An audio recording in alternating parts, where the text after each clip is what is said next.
ఇప్పటి వరకు నిలబడి ఈ వాక్యం అందించిన సమయంలో బెదలను బట్టి సన్నిధిలో ప్రార్థిస్తూ ఉన్నాం. తను తిరిగి ప్రయాణంలో చూస్తుండగా క్షేమకరమైన ప్రయాణాన్ని మనం అడుగుతూ ఉన్నాం.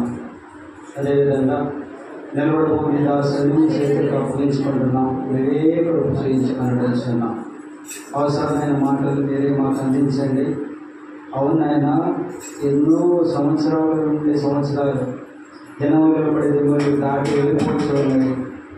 ఎప్పుడూ అలానే ఉంటున్నారు జనాలు. దయ చూపించమని అడుగుతూ ఉన్నాం.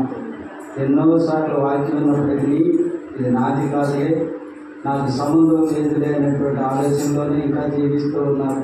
మీరే వారితో మాట్లాడమని అడుగుతూ ఉన్నాం.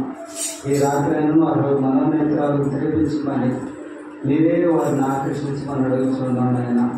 అదేవిధంగా ఆయన ఉంటున్న మాటలను ఆయన నిలబడబోతున్న నీ దాసులను మీరే నీ కృపను ఏసునామమున అడుగుతున్నాం తండ్రి. అశ్వత్థనామ చేతి దేవుడు వాక్యాన్ని చేశారు.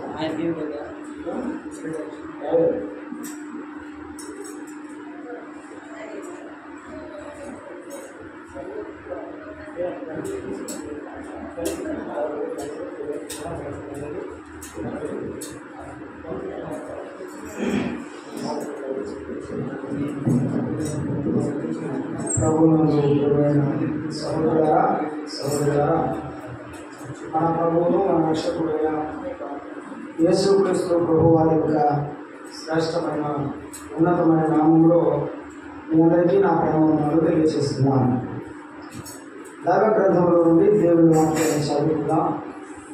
సమూయేలు 2వ గ్రంథము 11వ అధ్యాయము ప్రారంభం నుండి మనము కొన్ని వచనాలు చదువుకుందాం.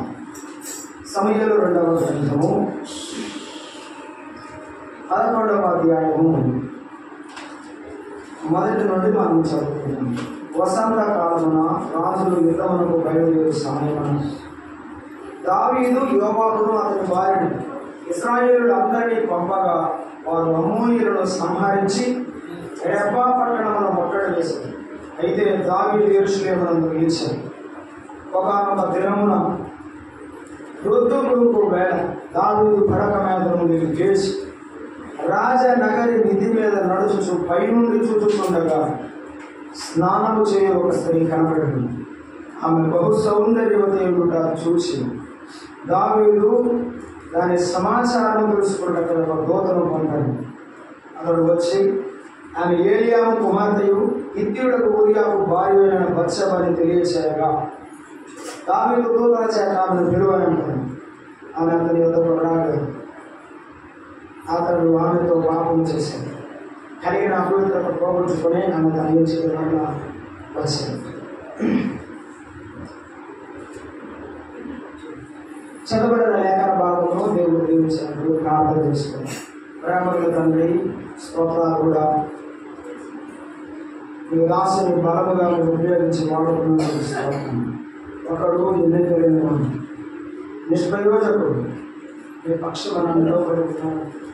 నాయన, మనుషుని స్వరం వలన మాకు ఎప్పటికీ ప్రయోజనం కలుగుతుంది కనుక మీరు మాట్లాడతారని ఆశగా ఎదురు చూస్తున్నాను.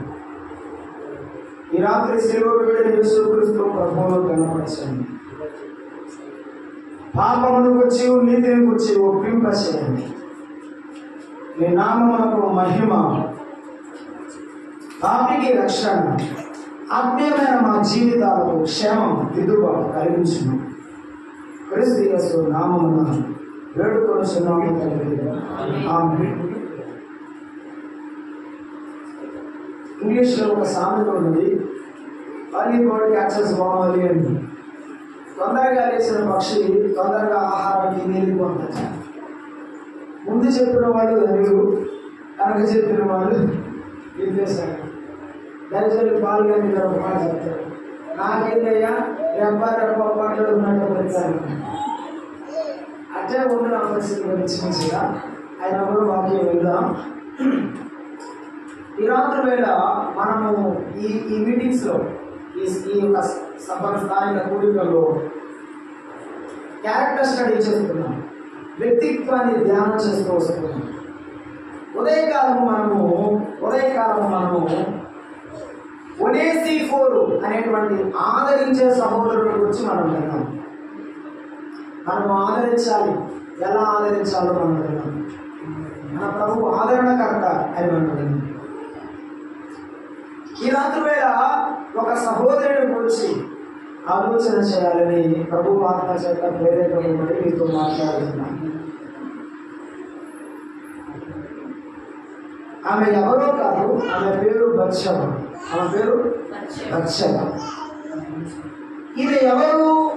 ఆ బైబిల్లో ఆమె ఎవరో ఒక మాట రెండు మాటలు మనం చూసి ధ్యానం చేద్దాం. సమూయేలు 2వ గ్రంథంలో 23వ అధ్యాయంలో మనం చదువుకుంటే ఇక్కడ 11లోనే చెప్పాడు. ఆమె ఎవరు అంటే ఏలియాము కుమార్తె అని చెప్పాడు. ఊరియా యొక్క భార్య అని చెప్పాడు. ఏలియాము ఎవరు? సమూయేలు 2వ గ్రంథం 23వ అధ్యాయం 13వ వచనాన్ని చదువుతారా? 13. సమూయేలు 2వ గ్రంథము 23వ అధ్యాయము 13వ వచనాన్ని మనం చదువుకుంటున్నాం. 30 మంది అధిపతులలో శ్రేష్ఠులైన 3 పాతకాలమున అదుల్లాము గోవలున దావీదు వచ్చినప్పుడు అన్నాడు. అక్కడి నుండి మీకు చదివితే దాదాపు 39వ వచనం వరకు కూడా 39 మంది యోధులను గురించి, వీరులను గురించి ఆ పట్టిక పేరు రాశాడు. నేను అన్ని చదవడం లేదు. ఆ 30 మందిలో ఉన్న ఒకడే ఏలియాము, బత్షెబ యొక్క తండ్రి, ఒక వీరుడు, యోధుడు. ఆ మాట మనం 39వ వచనం చదువుతాం. చూడండి. హిత్తీయుడైన ఊరియా వారందరూ 37 అని. ఏలియాము అక్కడే ఉన్నవాడు, వీరుడుగా ఉన్నాడు. తండ్రి ఒక యోధుడు, ఒక వీరుడు. 39వ వచనంలో ఊరియా ఒక యోధుడు, నమ్మకమైన యోధుని భార్య. వీరుని యొక్క తండ్రి ఏమో వీరుడు, భర్త ఏమో నమ్మకమైన యోధుడు. ఎంత నమ్మకం అంటే ఆయన మరణశాసనమైన చేతిలో ఉంటే కూడా చూడకుండా తీసుకెళ్ళించిన నమ్మకమైన తండ్రి వీరుడు, భర్త నమ్మకమైనటువంటి యోధుడు. 27వ అధ్యాయం దినవృత్తాంతంలో మొదటి గ్రంథంలో 33లో మనం చదువుతాం. చూడండి. దినవృత్తాంతంలో మొదటి గ్రంథము 27వ అధ్యాయము 33వ వచనాన్ని కూడా ఒక మాట మనం జ్ఞాపకం చేసుకుంటున్నాం. 27వ అధ్యాయము 33వ వచనాన్ని మనము చదువుకుంటున్నాం. గమనిస్తారా? అహీతోపెలు రాజునకు మంత్రి. ఎవరైనా రాజునకు మంత్రి. ఈ అహీతోపెలు ఎవరంటే అక్కడ ప్రస్తావించబడినటువంటి దావీదు యొక్క మంత్రిగా చెప్పాడు. ఇతను ఎవరంటే ఆ ఏలియాము యొక్క తండ్రి. ఎవరు? అహీతోపెలు. మంచి ఆలోచన చెప్పే అహీతోపెలు దావీదు రాజు యొక్క మంత్రిగా ఉన్నవాడు, బత్షెబ యొక్క తాత. తండ్రి ఏమో వీరుడు, తాత ఏమో మంత్రి, ఆలోచన పరుడు, మంచి జ్ఞాని. భర్త ఏమో నమ్మకమైన వాడు. అంత ఉన్నతమైన కుటుంబంలో పుట్టి ఎందుకు హఠాత్తుగా జీవితంలో అధపతనానికి పడిపోయింది? ఎందుకు తన జీవితంలో పూర్తిగా పడిపోయి నష్టమైంది? వేదత్వంలో ఉన్న పౌరుషం మర్చిపోయిందా? భర్త నమ్మకత్వంలో ఉన్న నమ్మకత్వంలో కొంచెమైనా నేర్చుకోలేదా? జ్ఞాని అయిన తాత నుండి కొంతమైన జ్ఞానం నేర్చుకోలేదా? ఈ బత్షెబ బలహీనత ఎందుకు? ఈ బత్షెబ యొక్క బలహీనత తన జీవితంలో దిగజారడానికి కారణమే. భర్త బలహీనురాలంటే, భార్య బలహీనురాలంటే భర్త గుండె తట్టుకోగలరా? భార్య పాడుబుద్ధి కలదంటే భర్త తట్టుకోగలరా? తండ్రి గుండె నిలబడగలరా? నేను ఎన్నో యుద్ధాలు చేసి జయించాను, కానీ నా భార్యను సంపాదించుకోలేకపోయానని దుఃఖపడిన వాడు తన తండ్రి, భర్త, తాత. బత్షెబ తన జీవితంలో తన కుటుంబానికి ఎంతో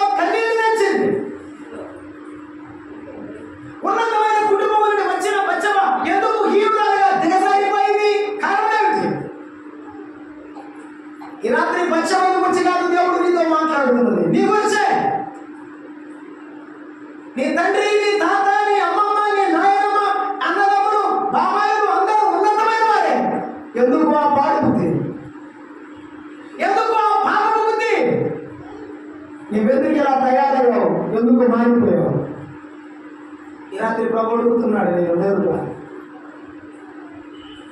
బత్షెబలో బలహీనతలు ప్రతి మనిషిలో ఉన్నవా, నాలో ఉన్నవా, నీలో ఉన్నవా? బైబిల్ ప్రశ్నిస్తున్నది. ఈనాడు ప్రభువు నిన్ను అడుగుతున్నాడు. బత్షెబలో బలహీనతలో ఒక మాట నేను చెప్పగలను.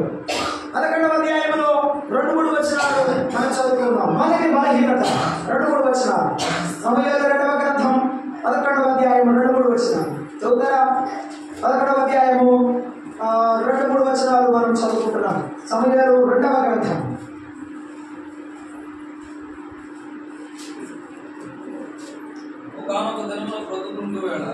ఒకానొక దినమున ప్రొద్దుగుండు వేళ దావీదు మిద్దె మీద నుండి అలాగే పడక నుండి లేచి మిద్దె మీద నడుచుచూ ఉండగా స్నానము చేయు ఒక స్త్రీ కనబడెను.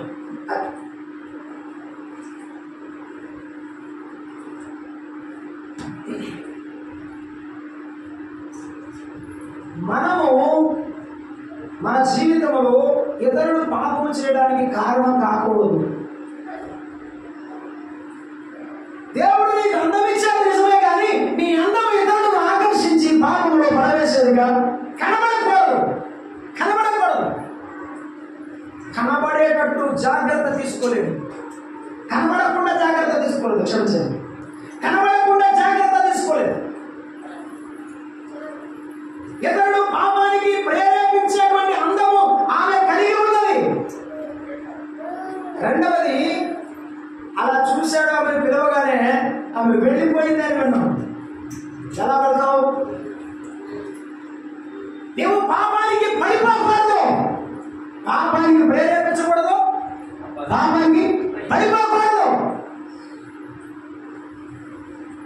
3వ మాట మనం చూస్తాం అక్కడే 11వ అధ్యాయం 4వ వచనంలో ఏమని రమ్మని కబురు పెట్టాడో వెంటనే వెళ్ళిపోయింది. వెళ్ళేటప్పుడు చూడరా, కళ్ళు జనానికి లేవో, నీకు కూడా 2 కదా, ప్రపంచానికి అన్నీ వెళ్ళే. ప్రజలు చూడాలనుకున్నావా, అనుకున్నదా? లేకపోతే రాజు మిగిలిన వారికి తెలియదు, పైన దేవుడు చూడాలనుకున్నదా? తండ్రి పేరు ఏరియాము అంటే దేవుడే నా బంధువు అని అర్థం. దేవుడే నా బంధువు అని ఆశ పెట్టుకుని దేవుడి మీద బతుకుతున్నామని జీవితంలో దుఃఖాన్ని తేవడానికి కళ్ళు మూసుకొని గుడ్డిదాని మీద వెళ్ళిపోయింది. రహస్యంగా పాపం చేస్తూ దేవుడు చూడాలనుకుంటాడేమో, జాగ్రత్త. అది 3వ మాట. ఆమె బలహీనత. ఆత్మీయ నేత్రాలు తెలియకుండా శరీర నేత్రాలు మూసుకొని వెళ్ళిపోయింది. 4వది, ఎక్కడ పెరిగావో అక్కడే ఉండాలి. అమ్మా, ఎక్కడ ఉన్నావో, ఏ ఇంట్లో ఉన్నావో ఆ ఇంట్లో ఉండాలి. ఈ ఇంటికి ఆ ఇంటికి ఏం పని? ఎక్కడ పెరుగుతున్నావు? నీ భర్త దగ్గర పెరిగితే నీ భర్త దగ్గరే, నీ తండ్రి దగ్గర ఉంటే నీ తండ్రి దగ్గరే. నీ హక్కు నీకు పెరిగితే దాని పర్యవసానం అనుభవించాలి. ఆమె సొంత నిర్ణయం, ఆమె సొంత ప్రవర్తన, ఆమె సొంత బుద్ధి తన జీవితంలో ఆ పర్యవసానాన్ని అనుభవించిందా లేదా? అనుభవించింది. అమ్మా, బత్షెబ కాదు, ఒకవేళ నీ జీవితంలో నీ ఇష్టమైనట్టు బ్రతికితే పర్యవసానాలు ఉంటాయి. ఆ తర్వాత జరిగే పరిణామాలకు నీవే జవాబుదారి. ఇది ఆమె బలహీనత. ఇది ఆమె బలహీనత. 6వదిగా పశ్చాత్తాపడిన బత్షెబ. బైబిల్ మనం చూద్దాం. 7వదిగా బత్షెబకు దేవుని కృప దొరికాడు అనే మాట. మొదటి మాట మనం చూడండి. ఇతరులను పాపానికి ఆకర్షించిన బత్షెబ. దావీదును పాపానికి ఆకర్షించిన బత్షెబ. అవును, దేవుడు నీకు అందం ఇచ్చాడు, దాన్ని దాచుకో. ఈనాడు 21వ శతాబ్దంలో ఉన్న అసహ్యమైనటువంటి బుద్ధి ఏమో తెలుసా? పైకి అందరికీ కనపడాలి అనే ఒక వస్త్రధారణ ప్రపంచంలో ఆడపిల్లలకు పెరిగిపోతుంది. Sorry to say this, it's true, it's the fact.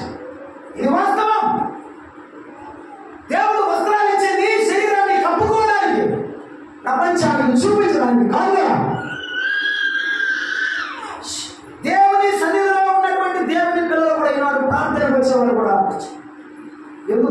చేస్తున్నారో తల్లిదండ్రులు వివేచించాలి.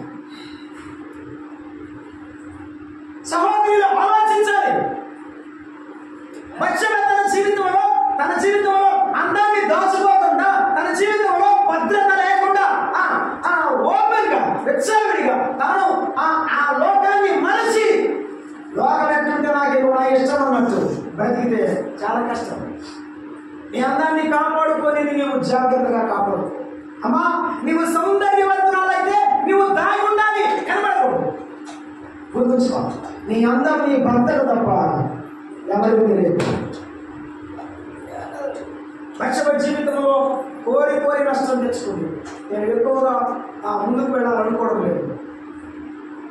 ఎస్తేరు గ్రంథంలో ఎస్తేరు సామాన్యమైన వస్త్రాలే ధరించింది. సామాన్యమైన వస్త్రాలే రాజవస్త్రాలు నాకు వద్దు అని చెప్పింది. సామాన్యమైన వస్త్రాలు ధరించిన అపోస్తల కార్యముల గ్రంథం 24వ అధ్యాయం 25వ వచనం. 24వ అధ్యాయం అపోస్తల కార్యముల గ్రంథం 25వ వచనంలో హేరోదు రాజు యొక్క కుమార్తె, హేరోదు అగ్రిప్ప యొక్క కుమార్తె 24-25లో అక్కడ మనకు కనబడుతోంది. ఏమి ఆమె ఎవరంటే ద్రుసిల్లా. 24వ వచనం. కొన్ని దినములైన తర్వాత ఫేలిక్స్ యూదుడైన ద్రుసిల్లాను తన భార్యతో కూడా వచ్చి పౌలును పిలిపించి క్రీస్తు యేసునందు విశ్వాసమును గురించి అతడు బోధింపగా వినను. పౌలు ఏం చెప్పాడు? అప్పుడు అతడు నీతిని గురించి, ఆశానిగ్రహమును గురించి, రాబో విమర్శను గురించి ప్రసంగించుచుండగా, ఇది చాలా పెద్ద వృత్తాంతం. ద్రుసిల్లా జీవితం పెద్ద వృత్తాంతం. బైబిల్లో హేరోదు అగ్రిప్ప అని ఉన్నాడు. ఆయన కుమార్తె ఉన్నారు. హేరోదు, మహాహేరోదు. ఆ స్థానంలో వచ్చిన వాళ్ళందరూ హేరోదు పిలుస్తారనమాట. ఫరో యొక్క సింహాసనం అనేది ఎవరు వస్తే ఎవరైనా ఫరోనే అలా పిలుస్తారు. అగ్రిప్ప యొక్క కుమార్తె ద్రుసిల్లా చిన్న కుమార్తె. పెద్ద కుమార్తె పేరు బెర్నికేయ. ఇక్కడ ఒక నామం బెర్నికేయ. ద్రుసిల్లా చాలా అందమైనది.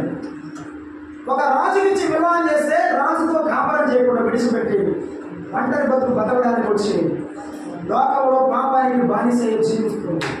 ఆమె పౌలు దగ్గర సువార్త ఉంటుంది. ఆ మాటలు ఇంత బ్యాక్గ్రౌండ్ ఉంది కనుక పౌలు ఏం చెప్తున్నాడంటే ఆశా నిగ్రహమును గురించి మాట్లాడుతున్నాడు. అందమైన ద్రుసిల్లాకు ఆశా నిగ్రహము లేదు. అందమైన ద్రుసిల్లాకు నిగ్రహము లేదు. అందముంది కానీ లేదు, నిగ్రహం లేదు. కొంతమంది అంటారు విగ్రహం గురించి నైవేద్యం వస్తే విగ్రహం అయితే ఉంటుంది కానీ ఏముండదు, ఆలోచన ఉండదు. దృశ్యంగా తన జీవితంలో ఆడంబర జీవితానికి అలవాటు పడి అందం మీద పెట్టిన ధ్యాస జీవితం మీద పెట్టకుండా విడిచిపోయి నష్టపోయింది.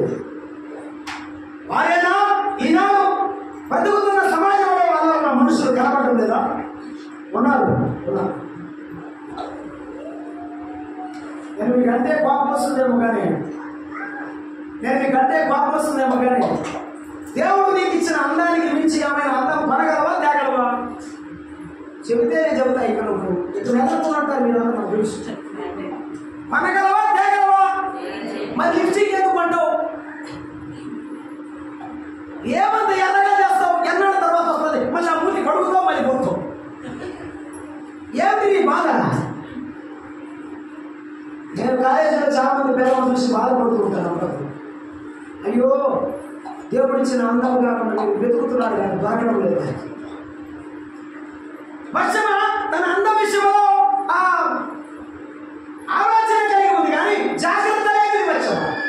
లోకము ఆశలో మునిగిపోయిన బత్షెబ. ఈనాడు ఏ స్త్రీ అయినా సరే పాపములో మునిగి ఉంటే అందమే తన జీవితమై అనుకుంటే నష్టపోతావు. బత్షెబ నష్టపోయింది, ద్రుసిల్లా నష్టపోయింది. ఈనాడు నువ్వు కూడా నష్టపో. నీవెవరైనా సరే, నీవు ఎంత కుటుంబం ఉన్నతమైన కుటుంబమైనా సరే, నీ బుద్ధి సరిగా లేకపోతే పాడైపోతావు.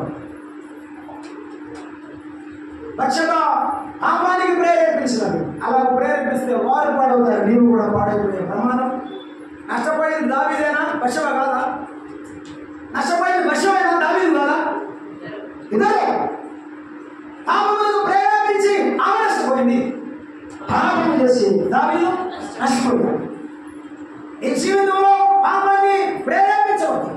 గుర్తుంచు, చిన్నగా సహోదరుడు గుర్తు చేశాడు, దీన లోకంలోనికి వెళ్ళిపోయింది, తర్వాత బైబిల్లో దీనం లేదు. నీవు పాపంలో పడిపోతే ప్రభు దగ్గరికి రాలేవు. మీరు మీ పాపంలోనే ఉండి చనిపోతే నా వెంట రాలేరు. బైబిల్ పట్టుకున్నావు, పర్లోకం బైబిల్ కొనొచ్చు, డబ్బులు సంగ్రహించవచ్చు, కానీ నువ్వు పరలోకం రాలేవు. నీ పాపంలో ఉండి చనిపోతే నువ్వు పరలోకం రాలేవు. రెండవది, ఆమె పాపానికి ఆకర్షితురాలైందని చెప్పడానికి అర్థం ఏమిటంటే, రమ్మనిగానే నా భర్తను వివాహం చేసుకున్నాను, నేను ఈ లోకంలో ఉన్నాను చెప్పాలి లేదా? కబురు పెట్టాడు. ఏం చేస్తుంది చెప్పండి అమ్మా. దావీదు లాంటి అందగాడు లేడు. బైబిల్ చెప్తున్నాను, నేను చెప్పడం లేదు. బైబిల్ చెప్తున్నది దావీదు అందగాడు, అధికారం ఉంది, ఐశ్వర్యం ఉంది, అందం ఉంది, వీరికి ఏముంది? ఉద్యోగం ఉంది. వీరికంటే పైవాడు ఎవరికంటే? ఊరియా కంటే. ఊరియా కంటే పైవాడు, ఊరియా కంటే అందగాడు, ఊరియా కంటే మంచి పేరున్నవాడు కనపడలేదు. వచ్చే భర్త కనపడలేదు. ఈనాడు కన్ను మీద కనపడిన వారు ఎవరున్నారు లోకంలో? ఎందుకు భర్తను ఏడిపిస్తున్నా, తల్లిదండ్రులను ఏడిపిస్తున్నా? నీవు జీవితాంతం ఏడుస్తావు. నీవు జీవితాంతం ఏడుస్తావు. నీ దుఃఖాన్ని ఎవరు తీర్చలేరు. గుర్తుపెట్టుకో. ఎంతమంది ఏడిపిస్తావు? అన్ని సంవత్సరాలు ఏడవాలి నీ జీవితం. భక్షణ జీవితాంతం ఏడిసింది. దావీదుకు జీవితమంతం యుద్ధాలే, నెమ్మది లేదు. సొలొమోనుకు నెమ్మది. ఆ పని అనుమతిస్తే దేవుడు నీకు నెమ్మది ఇవ్వడు. ఆ పాపము విషబీజం దావీదు జీవితంలో మాయని మచ్చ, భక్షణ జీవితంలో ఆరని దుఃఖం. భక్షణ జీవితంలో ఈ రీతిగా ఆకర్షింపబడి ఆమె బయలుదేరిపోయింది. నేను మరలా చెప్తున్నాను, ఇలాగ తల్లి అయిన అవ్వ చూపునకు రమ్యమైనదైన 3వ అధ్యాయంలో జ్ఞాపకం చేశారు దేవుడు. సార్ ఎలా ఉంది చూపుకి? కంటికి నచ్చిందని వెళ్తున్నావేమో, జాగ్రత్త. నీ కంటికి నచ్చింది, నీ బుద్ధికి నచ్చింది, నా బుర్రకు నచ్చిందని బయలుదేరుతున్నావేమో, దేవుడు నీ జీవితాన్ని గతం నిలబడలేవు. న్యాయాధిపతుల గ్రంథము 14వ అధ్యాయంలో 3వ వచనంలో సంసోను తల్లిదండ్రులకు వచ్చి చెప్పాడు, అమ్మా తిమ్నాతులో ఒక స్త్రీని నేను చూశాను, ఆమె నాకు నచ్చింది, పెళ్లి చేసుకుంటాను అని చెప్పాడు. పొద్దునైనా మన వంశంలో మన జాతిలో ఒక అమ్మాయిని ఇచ్చి పెళ్లి చేస్తాను చేసుకోమంటున్నాడు. ఆమె నాకు ఇష్టమైనది అన్నాడు. ఎందుకో కంటికి నచ్చింది అంతే. నీ కంటికి నచ్చితే, నీకు ఇష్టమైతే నీ జీవితంలో బాధపడతావు. ఈనాడు ఎవరో బిడ్డలు అందరూ కూడా కంటికి నచ్చి ఒక మాట చెప్తున్నాడు, ఐ లవ్ యూ. అవునా? ఏమిరా 10 సంవత్సరాలు కోసం దాన్ని ప్రేమించడానికి నీ మనసు లేదా? మనిషి అమ్మా నేను నిన్ను ప్రేమిస్తున్నాను, నాన్న నిన్ను మర్చిపోలేను చెప్పే కొడుకున్నాడా, కూతురున్నా? అది మాయ మాట చెప్పగానే డాడీ నేను వాడు చేసుకుంటానని వచ్చేవాడు. ఏం చేయాలి? నువ్వు ఏం చేయాలి? తండ్రి అయితే గుండె మీద వస్తావు. నువ్వు తండ్రివి కాలేదు కాబట్టి నీకు తెలియదు కదా. గుండె మీద ఎత్తుకుని అర్ధరాత్రి అపరాత్రి కాకుండా పెంచిన వారికి బాధ తెలుస్తుంది. భర్త గుండెల ఏడ్చేవాడే కానీ ఊరియాకు తెలియలేదు, తెలియకుండా చచ్చిపోయాడు. మహానుభావుడు దాటిపోయాడు అనుకోండి. లేకపోతే బతుకుంటే జీవితం ఆడవాలి. మగనారి పౌరుషం గొప్పది, భర్త పౌరుషం గొప్పది. భార్యను ఒక చిన్న మాట అంటే తట్టుకోలేడు ఆ భర్త. అదే భార్య విషయం తెలిస్తే ఎవరు తట్టుకోలేడు. నేను ఏ భర్త అయినా అది నమ్మిన నమ్మకపోయినా తట్టుకోలేదు. సంసోను తన జీవితంలో నా ఇష్టం అన్నాడు. ఆ కంటిని చూశాడు, నచ్చింది అన్నాడు. ఆ కన్య పడబడింది, కళ్ళు పోగొట్టుకున్నాడు, తిరగవలసిన వాడు అయ్యాడు. న్యాయాధిపతుల 16వ అధ్యాయం, యెహోవా తనను ఎడబాస్తున్నది అతనికి తెలియ. నీ జీవితంలో అన్ని పోగొట్టుకుంటే కానీ ఏం పోయిందో నీకు అర్థం కాదు. పశ్చిమ జీవితంలో ఆమె వెళ్ళేటప్పుడు అర్థం కాలేదు, వెళ్ళి తిరిగి వచ్చిన తర్వాత అర్థమైంది నా జీవితం అంధకారం. అందుకే బైబిల్ చెప్పాడు, వధకు సిద్ధమైన గొర్రె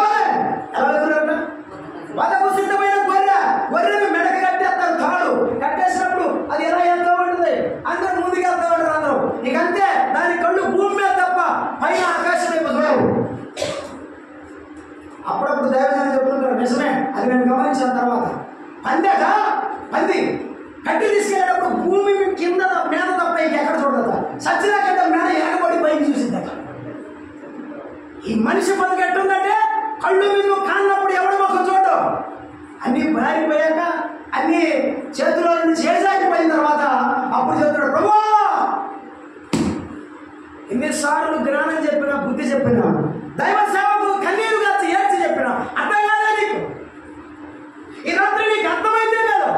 పచ్చ వేసిన బలహీనత కార్యం జీవితాంతం దుఃఖపడే పరిస్థితులు ఏర్పడ్డాయి. ఈ రాత్రి నీవు కూడా పాపానికి లోనైతే నష్టపోతావు. ఆమె నష్టపోయింది ఎలా అంటే, ఒక మంచి వ్యక్తిత్వాన్ని కోల్పోయింది, మంచి భార్యగా లేకుండా చనిపోయింది. ఆ మనస అలాగే పడిపోయింది.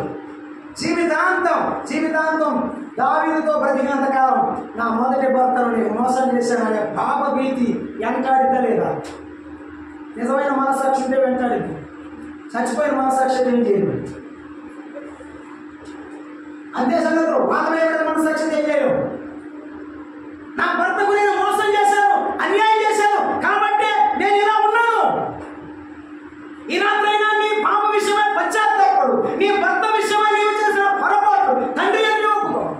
నీ తల్లిదండ్రుల విషయమై చేసిన తప్పిదాలు తండ్రి అని ఒప్పుకో. పరలోకమున్న తండ్రి, నీకు దేవుని ఎదుర్కొని నేను అపరాధం చేశాను, తప్పు చేశాను అన్నాడు. తప్పిపోయిన అపమానం ఈ రాత్రి ప్రభు ఎదురు ఒప్పుకుంటాడు. పాపముకు ఆకర్షితురాలైంది, ఎవరో చూడడం లేదే అని భయపడుతూ ఏమి భయము సంకోచం లేకుండా వెళ్ళిపోయింది. ఒక మాట గుర్తు చేస్తాం, ఎవరికి భయపడని వాడు బలి ఉంటారని. ఇందాక బ్రదర్ చదివాడు ఏబు గ్రంథం 31వ అధ్యాయం 34 వచ్చినాం. ఎక్కడెక్కడ భయపడతారో చూడండి. వీడు చాలా విచిత్రమైన వాడు. మీరే చెప్పాలి. 31వ అధ్యాయం 34 వచ్చినాం చదవండి. 31వ అధ్యాయం 34 వచ్చినాం. మీరు నాకు సాయం చేయలేదు తల్లి.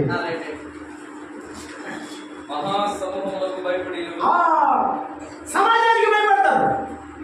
జగత అమ్మా అమ్మో అమ్మదంట వీళ్ళంట అని భయపడతారు. మా నాన్న బాధపడకూడదు, మమ్మ బాధపడదు అంటారు. జడుస్తారు. కుటుంబం అంటే ఆ భయం ఉందంటారు, సమాజం అంటే భయం ఉందంటారు. మౌనంగా ఉంటారు. అమ్మ మమ్మాయి తరగతి ఇస్తే తల కూడా పైకి వస్తున్నట్టు ఉంటారు. మౌనంగా ఉండి ఆ దారిలో పోతూనే ఉంటాడు. రొమ్ములో మాత్రం పాపం దోసుకుంటారు. నువ్వు మారలేదు. కుటుంబానికి భయపడ్డానంటావు, ఆ సమాజానికి భయపడ్డానంటావు, మౌనంగా నా బతుకు వెళ్లదీస్తున్నాను, ముందుకు వెళ్తున్నాను అంటావు. కానీ పాపాన్ని మానవే. ఏదో ఒక రోజు నీ రహస్య పాపం బయలుపడుతుంది. నీవు చేసిన పాపం మిద్దె మీద చాటింపబడుతుంది. ప్రభు చెప్పిన మాట.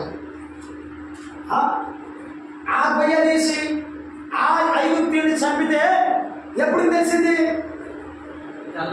తెల్లారికే అనుకున్నాడు. ఎవరికి తెలియదు అనుకున్నాడు. ఆ తెల్లారి సరిగ్గా తెలిసిపోయింది. తెల్లారి వాడికి తెలిసిపోయింది.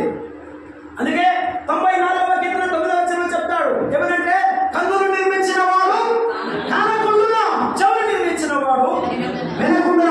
ఏం మాట్లాడుతున్నావో దేవుడు వింటున్నాడు, ఏమి చేస్తున్నావో చూస్తున్నాడు. ఆయన చూస్తున్నాడే. 17వ అధ్యాయం 22వ వచనం, ఇనప గంటలతో నీ పాపాన్ని చూస్తున్నాడు యేసయ్యా, నీ పాపమంతా రాస్తున్నాడు యేసయ్యా, రాస్తున్నాడు యేసయ్యా, నీ పాపమంతా రాస్తున్నాడు యేసయ్యా. ఎన్ని ఘోరాలు, ఒకటి కాదు రెండుగా, భక్షగా ఒకటే. ఈనాడు గొప్ప తత్వాలుగా చేస్తున్నావు, లెక్క లేకుండా బ్రతుకుతున్నావు. ఏదో ఒక రోజు బొక్కబాలుగా పడతావు. నీ జీవితానికి అర్థం లేకుండా తెగిన గాలి పట్టుబడి అయిపోతావు. జాగ్రత్త, ఆలోచించు. రహస్య పాపమును దేవుడు బయలుపరుస్తాడు.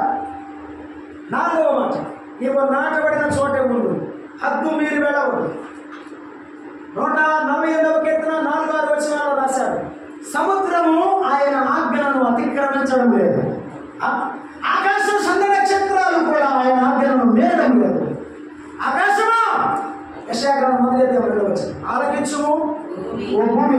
చెవిని నేను పిల్లలను పెంచాను, వారిని గొప్పవారిగా.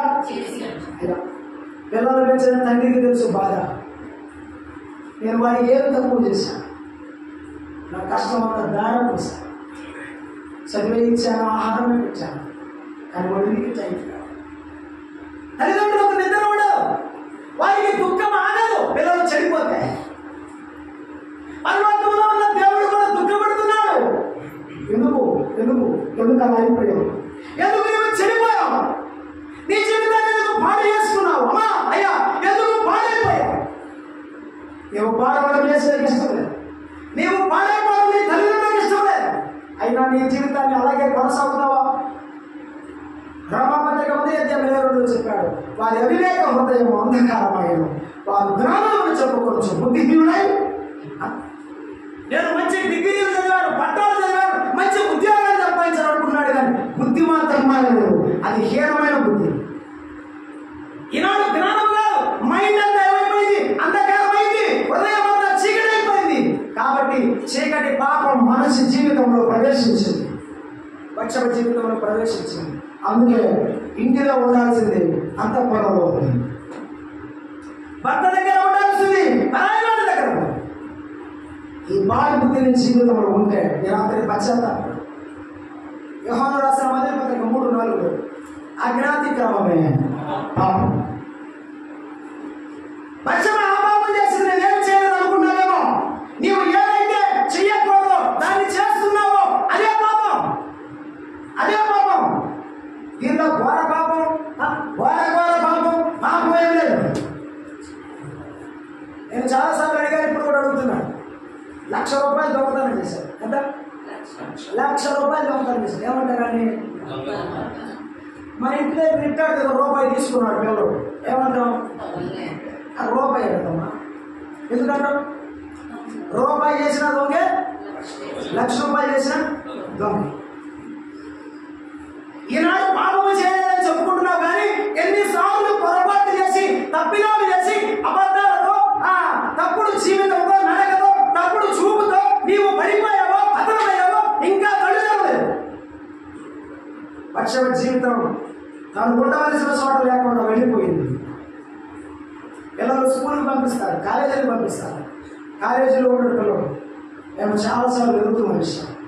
పొద్దున బస్సు ఎక్కించి పంపించాము సార్, ఎందుకు రాలేదా సార్, మరి ఆడికి వెళ్ళాడు సార్, ఆడికి వెళ్ళి సార్, మా అమ్మాయి టెన్షన్ పడతారు. నీకు అర్థమయ్యేది ఎప్పుడు? నీ జీవితం మారేది ఎప్పుడు? నీ కుటుంబ జీవితం, నీ జీవితం మారేటప్పుడు. అజ్ఞాతిక్రమమే పాపం అని దేవుని వాక్యం సెలవిస్తుండగా 6వ అధ్యాయం రోమపత్రిక 2:2 చెప్పాడు, పాపం వలన వచ్చే జీవితమా నష్టపోతావు. బచ్చమ నష్టమైంది. ఏమి నష్టం? తెలుసా? ఒక బిడ్డ చనిపోయాడు. ఆ మాట మనం దేవగ్రంథంలో చూస్తాం. చూడండి, 12వ అధ్యాయము సమయాలు 2వ గ్రంథం 6:16 వచ్చింది. సమయాలు 2వ గ్రంథము 12:16. ఆమె చేసిన పాపము దేవుడు దుష్కార్యముగా ఎంచాడు, ఆయన దృష్టికి ఆయన అసహ్యంగా ఏర్పడింది. 12:6 దేవుడు చెప్తున్నాడు. సమయాలు 2వ గ్రంథము 12:16. యెహోవా ఊరియా భార్య దావీదునకు కలిగిన బిడ్డను మొత్తినందున అది బహు జబ్బులు పడింది. జబ్బు కాదు, బహు జబ్బు. దేవుడే మొత్తాడు, బిడ్డ చనిపోయాడు. 10వ వచనం కూడా చదువుతాడు. 10 నీవు నన్ను లక్ష్యము చేయక హిత్తీయుడైన ఊరియా భార్యను నీవు భార్య ఉన్నట్లు తీసుకున్నాను. నీ ఇంటి కాలం సదాకాలము. దావీదుకేనా బచ్చబ కాదా? ఏమండి, దావీదుకేనా బచ్చబ కాదా? బతికితే ఇద్దరు కదా ఏంటి? ఏమ్మా, ఇద్దరు చేశారు కదా. ఆదాములో అవ చేసిన నవకేనా? ఆదాము కదా. ఆదాము చేసిన అవ్వలేదా? ఇద్దరికి శిక్ష సదాకాలము యుద్ధం. అసలు భాషలో చనిపోయిన తర్వాత సొలొమోను సుంటే సమస్యలు. తల్లి ఎట్టిదో చెప్పగలమా? తల్లి ఎట్టిదో బిడ్డ పట్టిదే. నీవు శరీర సంబంధంగా జీవిస్తే సొలొమోను కూడా శరీర సంబంధంగా పాడై ఎంత జ్ఞాని అయినా దేవునికి దూరస్తున్నాడు. ఈ రోజు నీవు బతుకుతున్నావేమో, ఏడుస్తావు నీ బిడ్డలు చూసి. నేను తెలివిగా ఉన్నాను, నష్టంగా ఉన్నాను, నా గురించి ఎవరికి తెలియదు అనుకున్నావు. నీ పిల్లలు నిన్ను అసహించుకుంటారు, నీ బిడ్డలు దారి తప్పిపోతారు. నీవు దారి తప్పినట్టు నీ కుటుంబం దారి తప్పితే చేతులు నెత్తే పెట్టుకుని ఏడవడం తప్ప నీకేమీ తెలియదు. ఇలా కలదు. ఆమె చేసిన నిర్ణయానికి, చేసిన ప్రవర్తనకు పర్యవసానంగా బిడ్డ చనిపోయాడు. తన జీవిత కాలం అంతా యుద్ధాన్ని ఎదుర్కొంటూ దావీదు వలె భయంతో బతికినట్టు ఆమె కూడా బిక్కుబిక్కుమని బతికింది. నీ జీవితం నష్టపోతాం.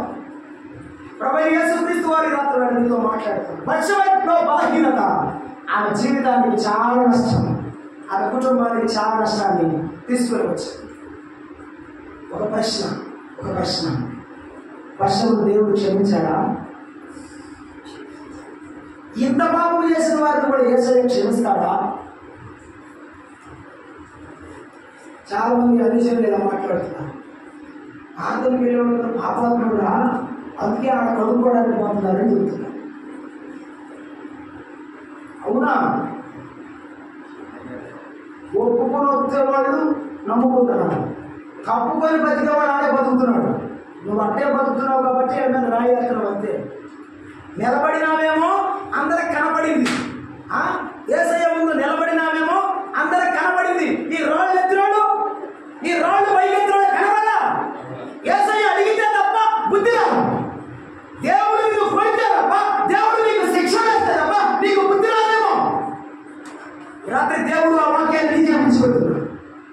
ఇతరులను నిందించకుండా, ఇతరులను తృణీకరించకుండా నీ బ్రతికి ఎలా ఉన్నదో పరీక్షించుకో. పశ్చాత్తాపడి ప్రభు దగ్గర క్షమాపణ. పశ్చిమ జీవితంలో క్షమించబడిందని ఆలోచన చేస్తే మత్తయి సువార్త 1:6 చదువుతారా? మత్తయి సువార్త 1:6 ఆమె క్షమించబడిందా? 1:6 ఊరియా భార్య ఉండిన ఆమె యందు దావీదు సొలొమోనును కనెను. యెషయి రాజైన దావీదును కనెను. ఊరియా భార్యగా ఉండిన ఆమె యందు, ఆమె అంటే ఎవరు? ఆ పేరు కూడా చెప్పలేదు దేవుడు.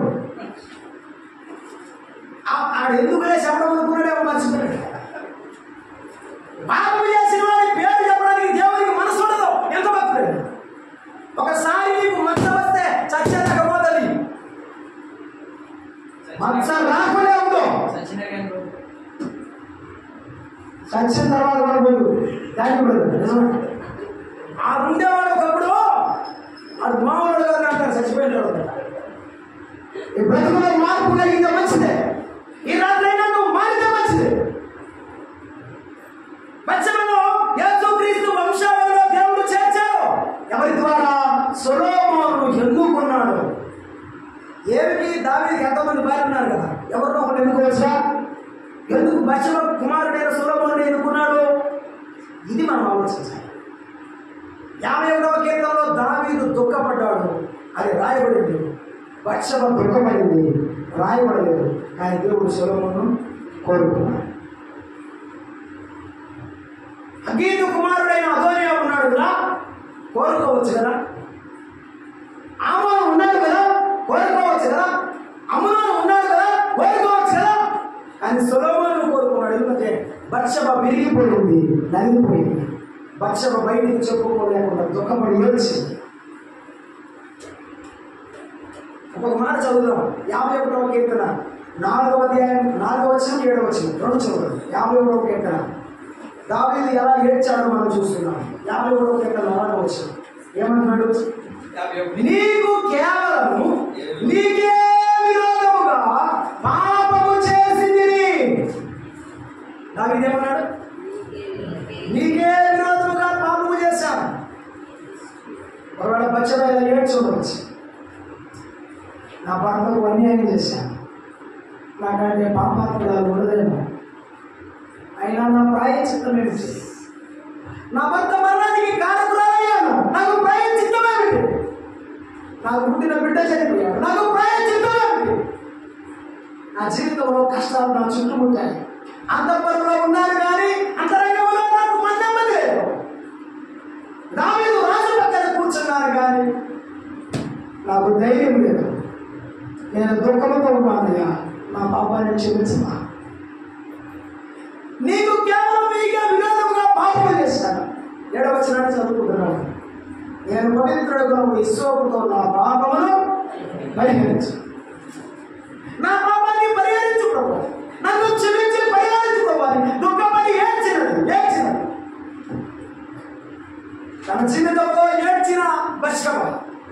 క్షమించబడింది. పశ్చాత్తాపడిన పక్షులకు క్షమాపణ దొరికింది. ఈ రాత్రి నీవు దుఃఖమైతే నీ పాపాన్ని క్షమించేవాడు యేసయ్య. 32వ కీర్తనలో 1వ వచనం 5వ వచనాన్ని మనం చదువుకుంటున్నప్పుడు 32వ కీర్తన 1వ వచనంలో మనమందరం వెళ్ళిన మాట 1వ వచనం, అతిక్రమములను దాచిపెట్టువాడు వర్ధిల్లును, తన అతిక్రమములకు పరిహారము పొందినవాడు, తన పాపములకు ప్రాయశ్చిత్తము పొందినవాడు ధన్యుడు. ఈ రాత్రి వేళ నీవు ప్రాయశ్చిత్తము నొందితే నీవు తగిరాదు. ఒకవేళ నీవు పాపం ఒప్పుకోకుండా ప్రాయశ్చిత్తము లేకుండా బ్రతుకుతుంటే నీవు పాపివే. దాంట్లో అనుమానం లేదు. నువ్వు ఎంత పెద్ద కాలు వేయించినా, ఎంత పెద్ద అరటికాలు తెచ్చినా నువ్వు పాపివే. చాలా మంది పైకి భక్తి చూపించడానికి ప్రయత్నం చేస్తుంటారు. దేవుని దగ్గర కిన్నుడైన మనసు, పశ్చాత్తాపమైన మనసు కనబడలేదు. పశ్చాత్తాప పాపాన్ని ఒప్పుకున్నది. 5వ వచనంలో చూస్తున్నాం, నా దోషమును కప్పుకొనగా నా నీడట నా పాపమును ఒప్పుకొండి, యెహోవా సన్నిధిని నా అతిక్రమములు ఒప్పుకొందును అని అనుకొంటిని. నీవు నా పాప దోషమును, అవునా? నాకు నా మాట ఏంటారా? 2 మాటలు చెప్పి నేను ముగిస్తాను. 1, ఒప్పుకొందును అనుకొంటిని విడవడు, ఒప్పుకొంటిని అడగడు. ఇక్కడ కూర్చున్నవాడు కానీ బయట కూర్చున్నవాడు కానీ 2 రకాలు, 2 జాతులు. యేసయ్య ఒప్పుకున్నవాడు, ఒప్పుకుందాంలే అనుకొని ఒప్పుకోకుండా అయిపోయేవాడు. నువ్వెవరో నాకు తెలియదు. రాత్రి వర్షం అలాగా దుఃఖపడితే నువ్వు మారిపోతావు, నీ జీవితం మార్చబడుతుంది. ఒకవేళ ఒప్పుకోకుండా వెళ్ళిపోతే నష్టపోతావు. నేను ఒకటి అడుగుతాను, అన్నీ పోగొట్టుకున్న పక్షకు ఏం మిగిలింది? తల్లిదండ్రులను పోగొట్టుకున్నది, అది దుఃఖం తెచ్చింది. భర్తను పోగొట్టుకున్నది, బిడ్డను పోగొట్టుకున్నది, అవమానం వచ్చింది లోకంలో, బిడ్డ పోయి నష్టం వచ్చింది, దుఃఖం మిగిలింది తప్ప ఏం మిగిలింది? కానీ పశ్చాత్తాపడిన పక్షముకు దేవుని కృప దొరికింది. ఈ రాత్రి నీకు ఆయన కృప కావాలంటే, ఈ రాత్రి ఆయన నీకు ప్రేమించి తన బిడ్డగా చేర్చుకొని పరలోకం ఇవ్వాలంటే రాబోయేది. ఎఫెసీ పత్రికలో 2వ అధ్యాయం వచ్చారు, క్రీస్తు యేసు కృప చేత మీరు రక్షింపబడి. అయ్యా, పాపము లేని మనిషిని చూడడానికి, పాపముతో నింపబడిన మనిషిని రక్షించడానికి ఆయన ఈ లోకానికి దిగి వచ్చారు. ఈ లోకంలో ఎవరు నీతిమంతుడు లేడు. ఆయన తన నీతిని ధరించిన వాడు ఈ లోకంలోనికి మానవ శరీరాకారంతో లోకంలో జన్మించాడు. మనందరి పాపమును తన భుజాల మీద మోసుకున్నాడు. ఆ కొరడాన్ని పొందుతుండగా ఆ రక్తసిక్తమైన పాదములతో యేసయ్య ఒక్కొక్క అడుగును ముందుకు వేస్తున్నాడు. ఈ రాత్రి అడుగు యేసయ్య, ఎందుకు ఆ రక్తం, ఎందుకు ఆ పరాజయం, ఎందుకు ఆ శిలువలో ప్రాణాన్ని విడాలం చేయబడ్డావు? అడుగు. శిలువను క్రీస్తును ప్రకటిస్తున్నాను. ప్రభు మాట్లాడు, అమ్మా నీ పాపము కొరకే ఈ రక్తము చెల్లించి, నీ పాపము కొరకే నేను కల్వరి శిలువలో మరణించాను. రాత్రి యేసయ్య నీ కోసం చనిపోయాడు. అయ్యా, నీ కోసం నేను రక్తం చెల్లించాను. ఎరుగుతావా ఆయన ప్రేమ? ఈ రాత్రి నీవు వద్దని విడిచిపెడితే యేసు ప్రభు నిన్ను విడిచిపెట్టాడు. సుమా, నిన్ను విడిచిపెట్టాడు. ప్రభు యేసు క్రీస్తు ప్రభువును విశ్వాసం ఇచ్చాడు. సూక్ష్మంలో దేవుడు ఇచ్చేటువంటి మోక్షం ఏమిటంటే, యేసు ప్రభు అని నీ నోటితో ఒప్పుకో. నేను పాపిని ప్రభువుని ఒప్పుకో. 2, నీ హృదయమును విశ్వసించాలి. నీ హృదయంలో నమ్ము, ఆయనే దేవుడు, ఆయనే సర్వమైన వాడు, పరలోకం ఇచ్చేవాడు, పాపాన్ని తీసివేసేవాడు నమ్ము. అప్పుడు నీకు రక్షణ వస్తుంది. దేవుని ఆత్మ ప్రోక్షింపబడిన మనసునిస్తాడు. తన ఆత్మతో నీ హృదయాన్ని కడిగి పవిత్రపరిచి పరలోకం ఇస్తాడు. ప్రభు బిడ్డగా తీర్చబడతావు. పశ్చాత్తాపంతో దుఃఖపడి మార్పు చెందింది. బలహీనతలు కలిగిన పక్షమ జీవితం రాత్రి వేళ నీకు ఒక మేలు కోల్పోవాలని యేసయ్య మాట్లాడినాడు. ప్రార్థించాను. అమ్మా, అయ్యా, ప్రియమైన చెల్లి, విన్నావు కదా ఈ రాత్రైనా నీ పాపాన్ని విడిచిపెట్టావా? ఈ రాత్రైనా నీవు పాపాన్ని విడిచిపెట్టి ప్రభు దగ్గరకు వస్తావా? ఒకవేళ విడిచిపెట్టి కూడా వెళ్ళిపోతావు, కష్టం. ఈ రాత్రి ఆలోచన చేయి. ఎందుకు నీ తల్లిదండ్రులకు దుఃఖం?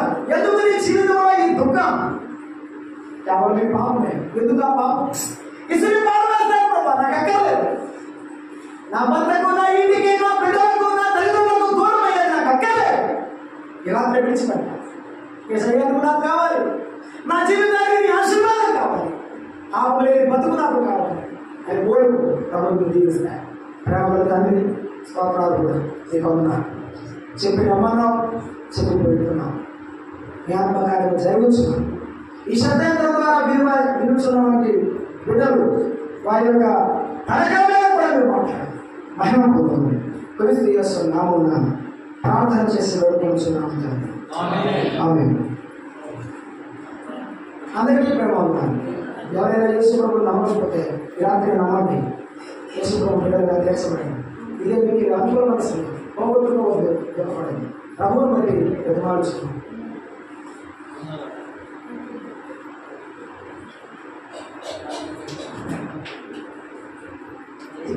ప్రియమైన సహోదరి బిడ్డలారా,